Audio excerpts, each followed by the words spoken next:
At yun nga no mga kabayan, ito pala no, ang naging dahilan kung kaya't nagsalita itong si BP Inday Sara noong mga nakaraang araw sa isinagawa niyang press con sa harap ng mga media. Kung atin nga babalikan no mga kabayan, si BP Inday 2 taong nanahimik at hindi naging mailap sa mainstream media dahil alam naman niya netong mainstream media ay sagad sa bias, kung kaya't iniiwasan nga niyang magpa-interview sa mga ito. Ngunit ika nga ni FPJ napuno na ang salop, kung kaya't siya'y nagsagawa ng isang press con upang isa-isahin ang mga kasinungalingan ni Bangag Jr. Ito na pala ang dahilan kung bakit napilitang magsalita si BP Inday Sara, dahil nasagad na hanggang buto dahil nga dito sa pagsisinungaling patuloy na pagsisinungaling ng dati niyang kasama sa unit team na si Bangag Jr. Mantakin mo ba naman kasi mga kabayan, nung in-interview itong si Bangag Jr. pinapalabas pa niya na siya yung niloko ni BP Inday Sara, at lumalabas na si BP Inday Sara pa ang naghahabol ngayon. Si BP Inday Sara pa ang nangulit sa inyo nung panahon ng eleksyon. Kaya inilabas nga nilatag ni BP Inday Sara kung paano halos lumuhod ang magkapatid na Amy at Bangag Jr. Isama mo na daw dyan yung pinsan niyang si Tambaluslos na laging sumisingit sa tuwing nagkakaroon sila ng meeting. Kaya nga ayon nga dito kay Professor Balutikia, ito na yung naging turning point kumbaga dito na, ito na yung nagsinde sa kumukulong galit nga nito ni BP Inday Sara, hindi na nga niya kayang magtimpi pa dahil sa patuloy na pagsisinungaling nito ni Bangag Jr. Sa tingin ninyo mga kabayan, ito na ba ang simula ng pakikipagboxing ni BP Inday Sara sa lahat ng mga politiko at mga buwaya na bumabastos sa kanya, sa kanyang mga kapatid at sa kanyang ama? Comment nyo kayo sa baba at huwag nyo nga kalimutang i-hit ang like at subscribe button para updated ka sa mga uploads ko araw-araw. Kabayan, panoorin natin ang kabuuan ng video ito. Tagal din natin hindi nakita si Prof, ano? Hi, Prof. Hello, magandang gabi sa inyong dalawa, magandang gabi sa inyong tagapakinig, at salamat sa imbitasyon. At alam natin, kahit gabi, at this oras ng gabi, marami pa rin nanonood sa atin. At marami ang nakikinig. Marami nakikinig, Prof. Prof, may tuturing ba nating first time ba na ganito ang naging pahayag ng pangalawang Pangulo sa mahabang panahon? Maghahalos 3 taon na ang Vice Presidente o kasalukuyang administrasyon. Ngayon lang ba, first time ba ito na talagang no holds barred talaga yung mga pahayag ng pangalawang Pangulo, Prof? Oo, pakiwari ko, ito na yung pinaka madiin at diretso na pagsagot niya sa mga bagay-bagay na nangyayari sa pagdawit sa pangalan niya, pag-atake sa kanyang institusyon. At ako'y nagulat at binuksan niya yung usapan kung paano siya dumating sa desisyon na tumakbo bilang Vice Presidente. Parang nag-chronology of events siya So from 2016, sa tingin ko hanggang 2022 pa lamang So sa tingin ko gusto niyang ipaalam sa mga nakikinig at balita ko maraming nakinig kung ano talaga ang nangyari doon sa mga panahon na kailangan siya magdesisyon, sa panahon ng pagkakapanalo at sa panahon na naluklok siya hanggang sa siya'y umalis. Napapanahon na ba na ito'y maisa publiko, considering parang ang nagdadala kasi ng naging istorya noon ay itong kasalukuyang administrasyon at hindi natin ito na naririnig at hindi na pag-uusapan. Do you think timing lang ito, considering alam mo na yung naririnig kasi ng tao parang one side pa lang palagi, no? And ngayon ito na yung pagbubulgar ng pangalawang Pangulo. Oo, tama ka doon, Admar. 2 taon siyang tumahimik dahil kasama siya doon sa tinatawag na unit team. Ngayon sa pangatlong taon, kung tatandaan natin, hindi naman siya sumasagot directly sa mga issues. Simula nung 2022 na sa Confidential and Intelligence Fund hanggang sa mga nangyayari of late. Ang pinakahuli ay yung natanong si Pangulo at sa tingin ko yun naman talagang planted na tanong sa Laos kung saan sinabi niya na I feel deceived, no? Pakiwari ko doon, nagda-divert na naman sila. This time around, sumagot ang ating Vice Presidente. Kung titingnan nyo ang konteksto niya, huwag nyo nang banggitin ang aking pangalan. So makikita natin ito, ibang Vice Presidente Duterte itong humaharap. At sa aking pagtingin sa kanyang pagsasalita kanina, parang ready to engage. Hindi na niya marahil palalampasin ang panahon para makasagot. Diretso niyang sinasagot at ginagawa na niya ngayon ng konteksto. Sinasabi niya sa taong bayan, paano ba kami nagsama? I mean, sa akin, telling yung sinabi niya na hindi naman talaga kami magkaibigan. Telling sa akin yung pagpunta yung sinabi ni Senator Marcos, no? Pangatlo, yung sinasabi na wala naman na itulong ang mga Duterte. Clearly, sinabi niya yon na kailangan siya. Sinabi ni Senator Marcos na kailangan siya para manalo yung kapatid. So makikita natin from the very start, it was a calibrated decision to get her. Hindi siya yung nag-apply, siya yung pinuntahan at may inoffer pa nga siya mga kandidato na Bisaya para dun to counter yung sinabi ni Senadora Marcos. Yung kanyang revelasyon po ngayong araw, do you think, kumbaga, ito'y sapat na mga impormasyon para ma-dispute yung naging pahayag ng pangalawang Pangulo? Yung mga detalye na yon, sapat na ba yun? Though meron pa siyang sinasabi na yung mga numero nung survey, no, na doon makikita din talaga kung sino nga ba talaga yung na-deceive, ginamit lamang, Prof. Admar, makikita mo, anda si Vice Presidente. Natatandaan natin yung sa DepEd, yung sinabi niya, ano bang rason, ba't ako humiwalay? Pinuntuhan niya yung pag-insert sa school building projects. So ito ay isang tao na hindi lamang humahampas sa hangin na nakikita natin ngayon sa uri ng politika na hearing dito, hearing dyan, pero parang witch hunt, tagahanap ng ebidensya. Ito, simula nung humarap siya tungkol dun sa, kung natatandaan niyo yung video, na 3-part, mahaba, no? Pero makikita mo, meron siyang evidence. Kanina, present niya yung meeting tungkol dun sa survey, na sinabi niya hindi niya pwedeng picturean. May sinabi rin siya doon yung resulta ng survey na pero hindi niya dadalhin niya. So makikita mo in every step of the way, parang pinaghandaan niya kung sakaling ako'y iligwak, kung sakaling ako'y ihulog, sandali lang, may ebidensya ako. Very telling yung sinabi niyang may 5 potential charges of impeachment sa Pangulo. So ito ay pumupunta na ngayon siya sa arena ng impeachment. Nung una, ang napapakinggan lamang natin yung mga ugong-ugong sa House of Representatives ng impeachment. Ngayon, may counter na siya.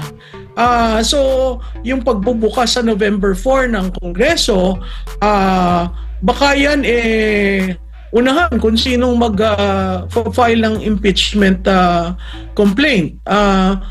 Hindi natin sinasabing mahuhusgahan kaagad yan dahil ang November 4 to December 20 ang calendar ng Kongreso at yan ay gagamitin para matapos ang budget. Ngayon, kung may mag-unahan sa pagpa-file ng impeachment, napakahirap yang mangyari dahil sa Senado, 7 ang re-electionist at 5 ang graduating. So paano mo mako-constitute yung impeachment court? Sa tingin ko, yung sinabi niya kanina ng halos 2 oras, ang balita ko, nagulo ang political establishment at nag-counter moves.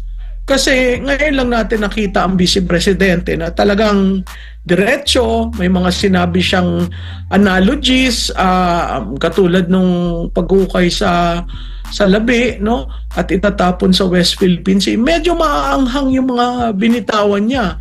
At ito ay hudyat ng hindi susuko itong Vice Presidente natin ngayon at ipaglalaban niya yung institusyon. Opo, yun sana yung next ko na tanong, kung nabago ba ang landscape ngayon, arena, dahil sa naging pahayag ng pangalawang Pangulo. At the same time, makikita mo ba na maglalaylo ang mga una ng mga bumabati ko sa kanya, considering nabanggit na niya yung sinasabing 5 dahilan para sa impeachment kay Pangulo, and at the same time meron pang mga pahaging at possible next week yung kay Speaker Romualdez at saka pati na rin si First Lady, nabanggit din niya. Nakikita mo ba magiging laylo o maglalaylo yung pagpuna, pagbanat sa kanya, o magiging mas intense pa, Prof? Well, Admar, makikita natin, no, katulad ng sinabi ko, pinaghahandaan niya ang mga sinasabi niya, at ito ay may mga ebidensyang sinasabi, hindi niya kaagad linalabas ang barahan niya.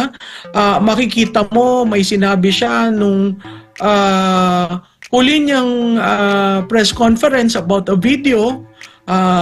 So, kung ikaw ay nasa administrasyon, kailangan mong tingnan itong mga binibitawan niyang mga baraha. Kasi may video, may 5 charges of impeachment. Sinabi rin niya doon na kahiya-hiya itong si Speaker, no? At sinabi rin niya yung pangatlong tao doon sa triumvirate na talagang the institution is being put down.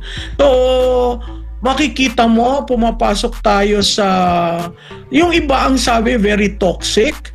Hindi naman nanggaling yung toxicity sa Vice Presidente. Again, babalik ako, 2 taon siyang tahimik.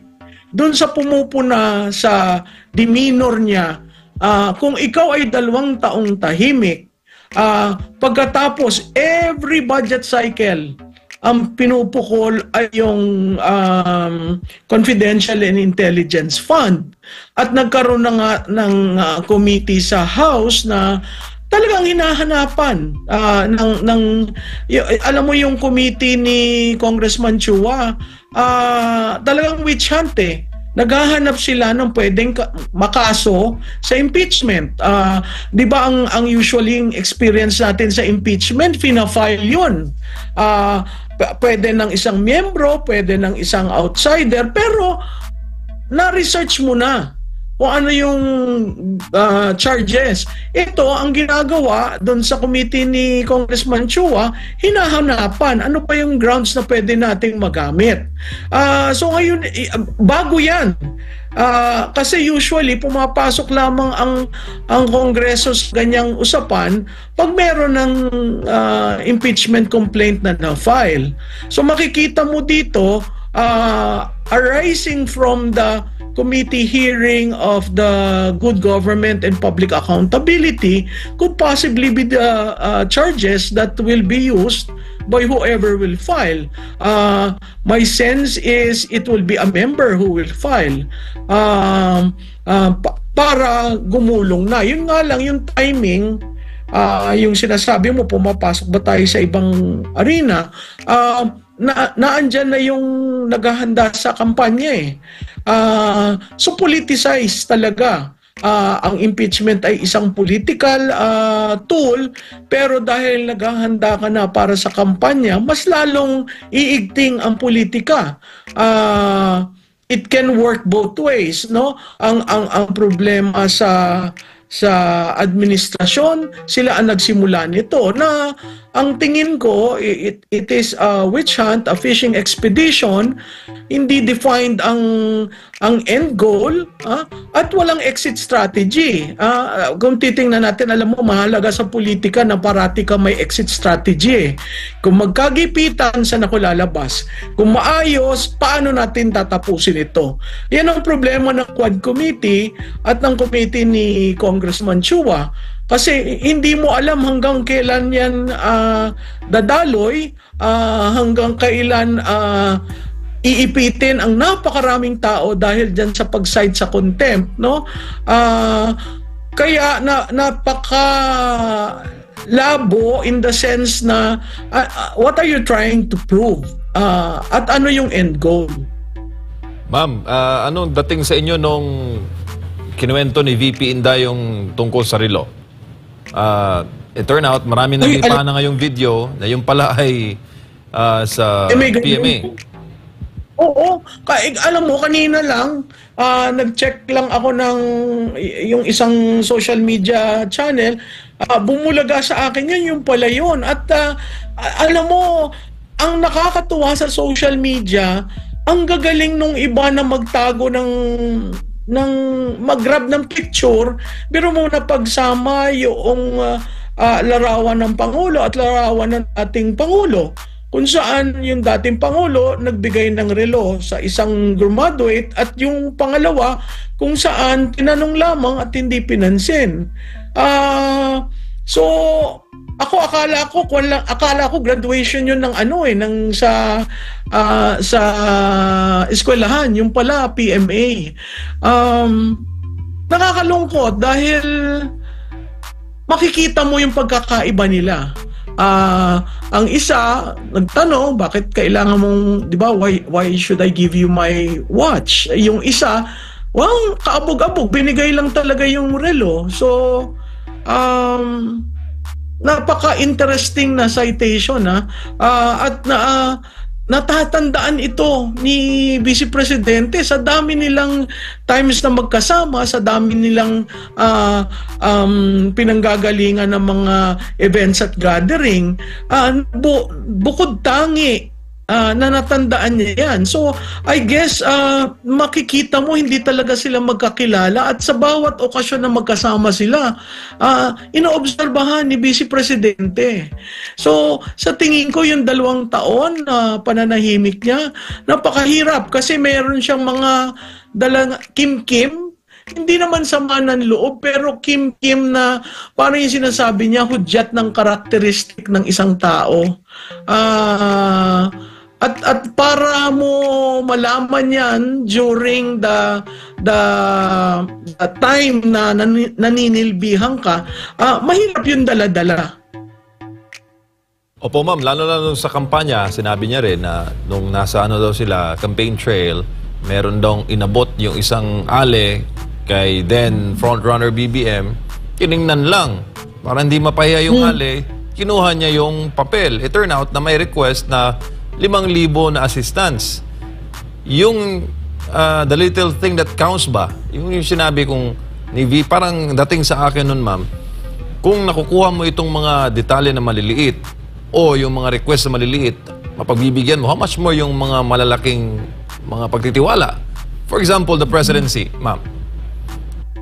No, alam mo, MJ, very telling yung mga examples na binigay ni Vice Presidente. Katulad nga ng sabi ko, it shows about character, no? It shows about how you truly love the Filipino and how you truly love the country. Kasi kung yung maliliit na bagay na 5,000 lamang, hindi mo papansinin at nakatuon ka lamang sa mga dambuhalang negosyante, doon parang niyang sinasabi na hindi niya actually kino-conclude. She is leaving certain things hanging for those who are watching to make their own conclusion. Kung ako nung narinig ko yan, ang immediately, di ba, marami naman ako nakita ng politiko na may pag inabot, kinukuha. Whether you read it or not, that's your own character. Pero sa iba, tinanong pa niya, may number ba? So ito yung tao, yung concern to the public, defines her persona vis-a-vis a president who is so detached from the ordinary Filipinos and who wouldn't be bothered by those things. Sa akin telling yun, kasi kung ganun ka pa lang nung nangangampanya, paano ka sa governance? Masakit rin marinig na hindi handa ang Pangulo, na wala siyang alam. Sa tingin ko yon, sa mga governance people, sa mga nag-aaral ng political science at public administration, masakit pakinggan yon, kasi in effect may hinalal tayo na hindi handa, na una-una walang concern, pangalawa, di ba sinabi ni Vice Presidente, hindi natin alam kung ano ang kanyang plataforma, hindi natin, at babalikan ko nung eleksyon, may nagtanong sa kanya yung platform, alam ko handang-handa yung kampo nila nung nagkaroon ng meeting para sa discussion ng governance platform. Yung mga staff niya, karamihan taga Davao, na-shock dahil hindi naman nila pinag-usapan at pinasabit lang yung folder. And after that, wala nang platform na pinag-usapan, nauwi na lamang sa yung sinabi niya, sama-sama tayong bangon, no? So, it's babalik ulit tayo dun sa campaign. Para niya sinasabi na kung ang kampanya nyo promiso lang at walang detalye, at mahirap tayo talaga. Again, ginamit na naman niya yung word na budol. So, pag tingnan mo to, marami kang hihimayin dun sa 2 hours na na pag-uusap niya. At sinabi rin niya na next week na lang. So, I guess, baka magiging regular ito. Po, ma'am, balikan ko lang yung sa relo. Dahil, di ba, binigyan niya is kakagraduate lang sa PMA. Sino ba yung mga PMA? Yung mga leader sa Armed Forces of the Philippines. So, usapin po yan, ma'am, ng pagpapahalaga sa buhay ng tagapagtanggol ng konstitusyon ng Republika, ang AFP. Sa ganong kaliit na detalye, ma'am, harang iba ang dati. Tingnan mo, ma'am. Oo, at saka parang lumalabas, napaka-materyoso ni Pangulong Marcos. He cannot detach away from what he has compared to President Duterte. Probably it's a function of mahal yung relo niya at kay Presidente Duterte hindi. Pero hindi yun ang tinitingnan natin. Ang tinitingnan natin, you're the anong tawag dito, Commander-in-Chief.